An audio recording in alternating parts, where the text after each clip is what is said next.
நல்ல முடிவெடுத்திருக்காரு திருமாவளவன். திமுகவோடு அண்டி ஒண்டி இருந்தா தமிழ்நாட்டில் அரசியல்ல நம்ம என்னைக்கும் கரை சேர முடியாது. ஒரு மாற்று சக்தி உள்ள ஒரு தலைவராக அவர் தன்னை எஸ்டாப்ளிஷ் பண்ணதில் ஜெயிச்சிட்டார்.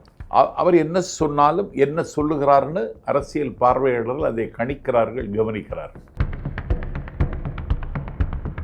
இந்த பாஜகவை பொறுத்த மட்டும் திரு அண்ணாமலை இந்த தேர்தலில் களம் காணவில்லை அப்படின்னு சொல்லி அவங்களுடைய சென்ட்ரல் கமிட்டிக்கு தெரிவித்ததா ஒரு தகவல் இருக்குது. பட் அவருடைய பாஜகவை வளர்த்த விதம் தமிழ்நாட்டில் அதிகமாக பேசப்படுது. அவருடைய ஃபாலோவர்ஸ் நிறைய பேர் இருக்காங்க. அவர் ஒருவேளை களத்தில் இல்லை அப்படி என்றால் எப்படி இருக்கும் களம்? எல்லா இடத்துலையும் கருணாநிதி பேர் தான் வைப்பாங்க. மதுரையில் ஆகாயம் விழாவை கட்டியிருக்கிற நூலகத்துக்கும் அந்த பேர் தான். உரிமை தொகை கொடுக்கறது அதுக்கும் கலைஞர் மகளிர் உரிமை தொகை தான். எல்லா இடத்துலையும் கருணாநிதி பேரை வைக்கிற ஒரு ஹிட்லரிசம் தான் தமிழ்நாட்டில் நடந்துட்டு இருக்கு. இவ்வளவு கடுமையான குற்றச்சாட்டுகளை வைத்த பொழுதும் அண்ணாமலையை தொட்டு பார்ப்பதற்கு இந்த அரசாங்கத்துக்கு முடியலை. ஒரு ஆக்டிவ் பாலிட்டிஷியன், எதிரிகளுக்கு திகிலாக இருக்கிறவர், தான் சார்ந்த கட்சிக்கு தித்திப்பாக இருக்கிறவர் அண்ணாமலை. இன்னைக்கு அவருக்கு ஹெலிகாப்டர் கொடுத்து, யார் கொடுக்கறது? மத்திய அமைச்சர் கோயல் ஹெலிகாப்டர் கொடுத்து இங்கே வாங்கன்னு பேசி நேற்றைக்கு பேசியிருக்காங்க. தாவேக்காவுடைய வேட்பாளர் பட்டியலில் நிறைய புதுமுகங்கள் இருக்காங்க. பட் அவங்க இன்னும் மக்களுக்கே அறிமுகமாகலை அப்படின்னு சொல்லப்படுது. இந்த 20 நாளில் அவங்கெல்லாம் அறிமுகமாகி தேர்தலை களத்தை ஜெயிக்கக்கூடிய வாய்ப்புகள் இருக்கா? இல்லை, புதுமுகம்தான், அறிமுகம் இல்லாதவங்க தான். நான் ஒத்துக்கிறேன். அவங்களுக்காக இல்லை ஓட்டு, விஜய்க்காக ஓட்டு. இது சரியானு நீங்கள் கேட்பீங்க. ஹீரோ வர்ஷிப் தான் தமிழ்நாடு. விசில் பறக்கப்போம். ஆமாம்.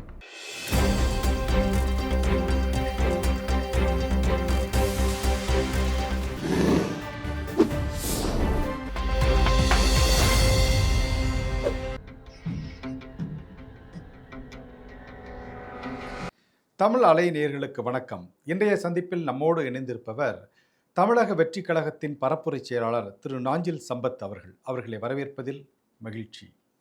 வணக்கம் சார். வணக்கம். அதாவது எம்பியாக இருக்கக்கூடிய திரு தொல் திருமாவளவன் அவர்கள் தமிழ்நாட்டில் சட்டப்பேரவைக்கு போகிறதுக்காக எம்எல்ஏ தொகுதியில் காட்டுமன்னார் கோயிலில் போட்டியிடுறதா அறிவிச்சிருக்கிறார். நீங்கள் சொல்கிறீங்க நாங்கள் தான் ஜெயிப்போம் அப்படின்னு. அவர் தைரியமாக நான் எம்எல்ஏ ஆகி சட்டப்பேரவைக்கு போவேன் அப்படின்னு சொல்லி வந்திருக்கிறாரு. எப்படி பார்க்குறீங்க? அவர் ஏன், அவருடைய மாற்றம் ஏன் இந்த மாற்றம்? இல்லை, அவர் கட்சிக்காக எடுத்திருக்கிற நல்ல முடிவு. ஏன்னா தமிழ்நாட்டில் அரசியல் செய்யணும்னா சட்டமன்றத்தில் இருக்கணும். இதில் தான் வைகோ தோத்து பண்ணார். அவர் தமிழ்நாட்டில் அரசியலை செய்யலை. அவன் அங்கே மொரோக்கா எகிர்த்து அப்படின்னு பேசிக்கிட்டு பார்லிமெண்ட்டில் போய் உட்காந்து சொகுசாக இருந்துட்டு வந்துட்டார். இப்போ தமிழ்நாட்டில் அம்மனம் ஆயிடுச்சு. கழகக்குமார்னு ஒருத்தன் குண்டா இருப்பான், சென்னை மாவட்ட செயலாளர், மாவட்டத்தையே கலைச்சிட்டான்.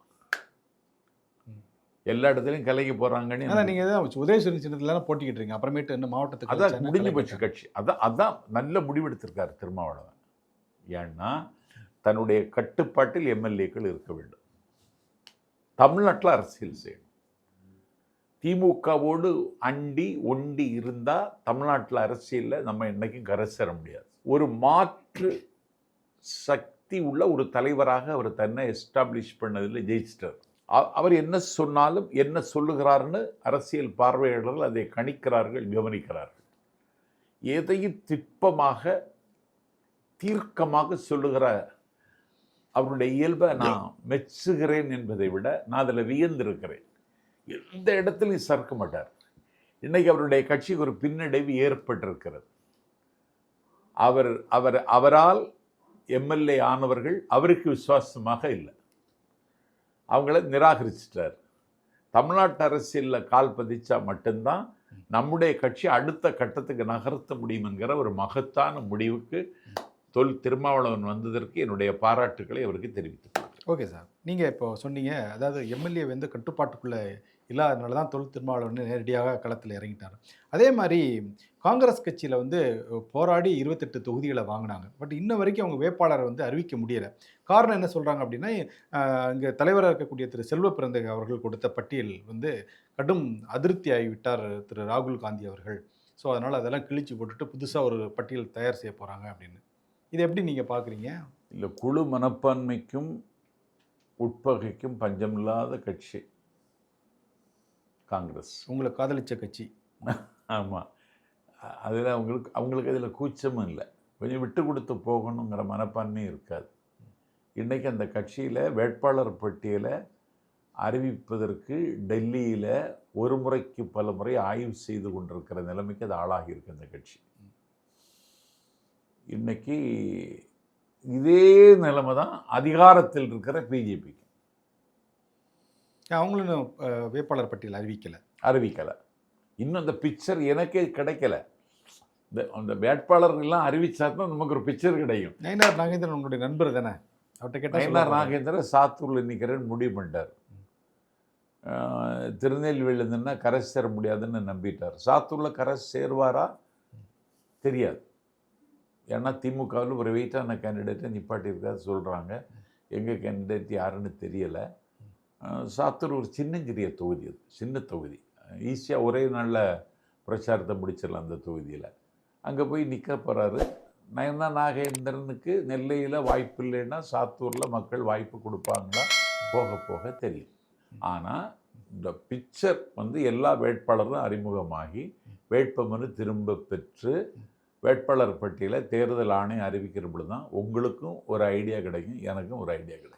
சார், பாஜகவை பொறுத்த மட்டும் திரு அண்ணாமலை இந்த தேர்தலில் களம் காணவில்லை அப்படின்னு சொல்லி அவங்களுடைய சென்ட்ரல் கமிட்டிக்கு தெரிவித்ததா ஒரு தகவல் இருக்குது. பட் அவருடைய பாஜகவை வளர்த்த விதம் தமிழ்நாட்டில் அதிகமாக பேசப்படுது. அவருடைய ஃபாலோவர்ஸ் நிறைய பேர் இருக்காங்க. அவர் ஒருவேளை களத்தில் இல்லை அப்படி என்றால் எப்படி இருக்கும் களம்?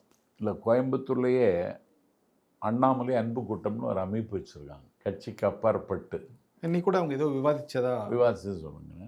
ஒரு ஆக்டிவ் பொலிட்டிஷியன்னா அண்ணாமலை தான், அண்ணாமலையும் திருமாவளவன். இன்னைக்கு உறங்கி கிடந்த பிஜேபியை உசுப்பினது அவர் தான். நல்லா உசுப்பேத்தி விட்டார். ஆமாம், உசுப்பேத்தினார். தெற்கு வீதியில், திருவாரூர் தெற்கு வீதியில், தெற்கு வீதிக்கு கலைஞர் பெயர் சூட்டணும்னு திருவாரூர் நகர்மன்றத்தில் தீர்மானம். எல்லா இடத்துலையும் கருணாநிதி பேர் தான் வைப்பாங்க. மதுரையில் ஆகாயம் விழாவை கட்டியிருக்கிற நூலகத்துக்கும் அந்த பேர் தான். உரிமை தொகை கொடுக்கறது அதுக்கும் கலைஞர் மகளிர் உரிமை தொகை தான். எல்லா இடத்துலையும் கருணாநிதி பேரை வைக்கிற ஒரு ஹிட்லரிசம் தான் தமிழ்நாட்டில் நடந்துட்டு இருக்கு.